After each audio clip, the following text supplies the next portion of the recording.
Bismillah, elhamdülillah, və salatu və selamu ala Resulillah, əmmə ba'd. Hörmətli müsəlmanlar, sizinlə burada ilə əlaqəli mühüm bir faydanı görüşmək istəyirəm.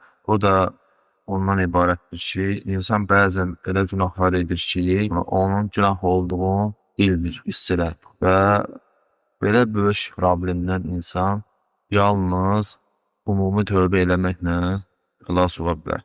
Ona görə Şeyxülislam İbn Teymiyyə Rəhməhullah demişdir ki, İnsanlar əksər hallarda ümumi tövbə etmirlər. Yəni, o deməkdir ki, çox insan xüsusi günahlardan tövbə edir, ümumi tövbə eləmir. Deyir ki, çünki tövbə hər bir qula, hər bir halda vacibdir. Çünki insan daima yeni-yeni nöqsanlar edir. İstər fərzləri yerinə yetirməsi baxımından olsun, istər isə qadağanları pozma baxımından. Ona görə daima insan tövbə eləməlidir. Bildiyi və bilmədiyi günahlar üçün. Ona görə İbn Qeym Rəhməhullah tövbənin əhkamlarından danışarkən Mədərc-i Salikin kitabında buyurur ki, günahdan dərhal tövbə etmək vacibdir, onu təxirə salmaq isə icazəli deyil.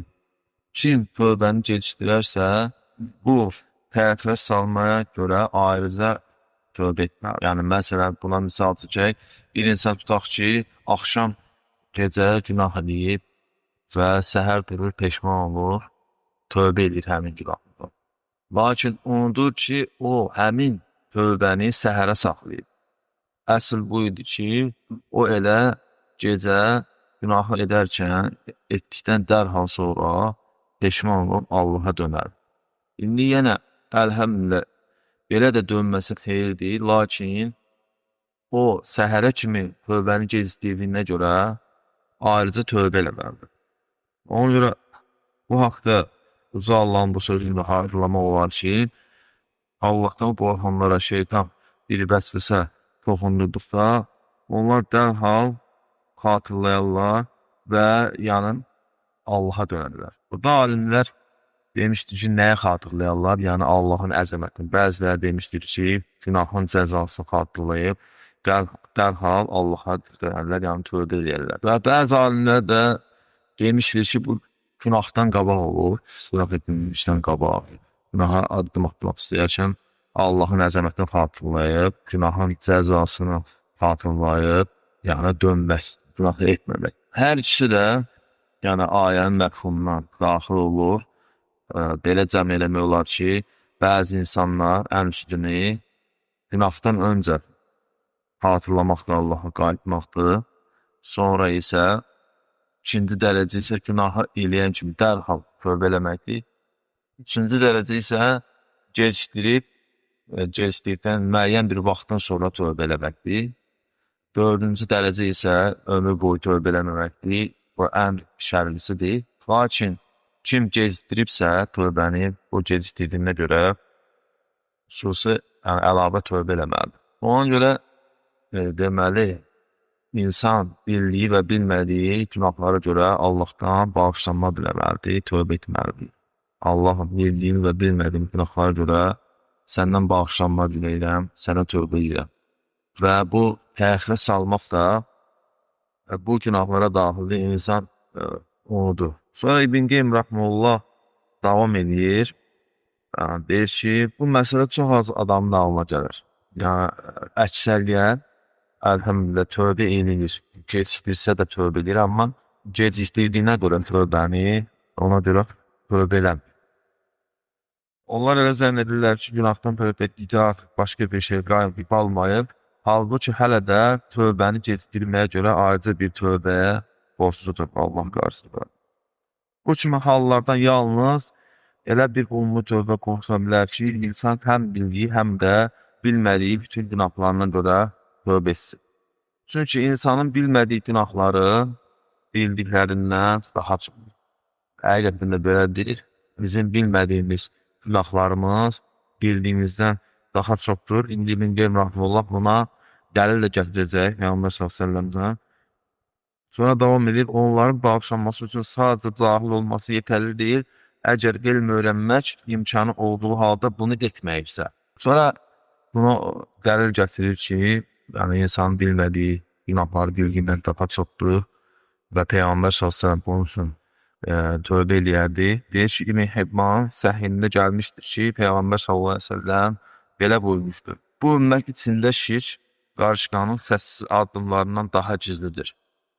Əbu Bəkir adam o zaman Peyğəmbər sallallahu əleyhi və səlləm demişdi ki, bəs bundan necə qurtula bilərik?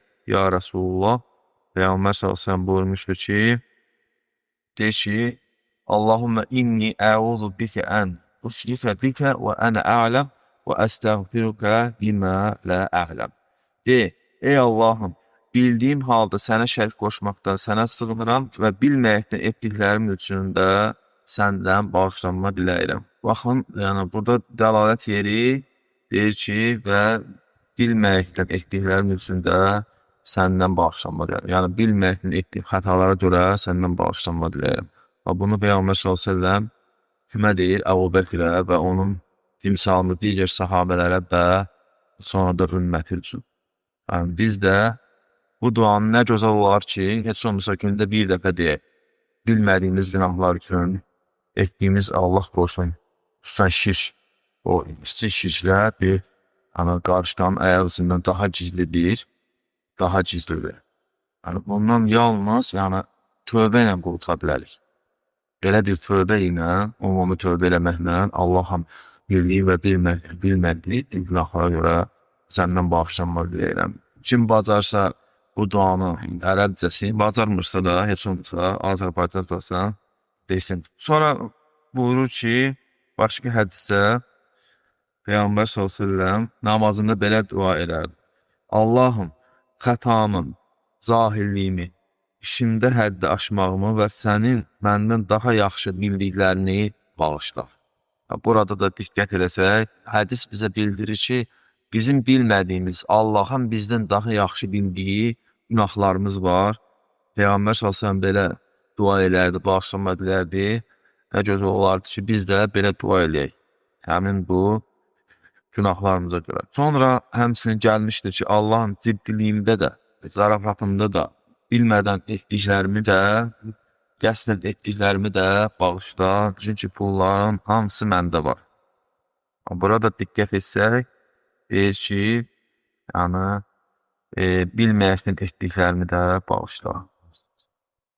Sonra, Allahım, mənim əvvəlcən etdiklərimi və sonra etdiklərimi, gizlində etdiklərimi və aşkarda etdiklərimi və sənin məndən daha yaxşı bildiklərimi bağışla. Həmçinin başqa hədisdə də gəlmişdir ki, Allahım, günahlarımın hamısını bağışla. Kiçiyini və böyüyünü, bilmədən etdiyimi də, qəsdən etdiyimi də, gizlisini də, aşkarını da, əvvəlini də, sonrasını da. Burada da diqqət etsək, bilmədən etdiyimi deyir Peyğəmbər s.ə.v. Və Allahdan istəyirik ki, Allah subhanətəala bizim həm bildiyimiz, həm bilmədiyimiz bütün günahlarımızı bağışlasın və bizim müvəffəq eləsin daima həm xüsusi tövbə eləmək, həm də umumən bildiyimiz və bilmədiyimiz günahlara tövbə etməyə. Allah daha yaxşı bilir. Sallallahu aleyhi və nəbiyyə Muhammed və alə əlihi və sahbihi və səlləm.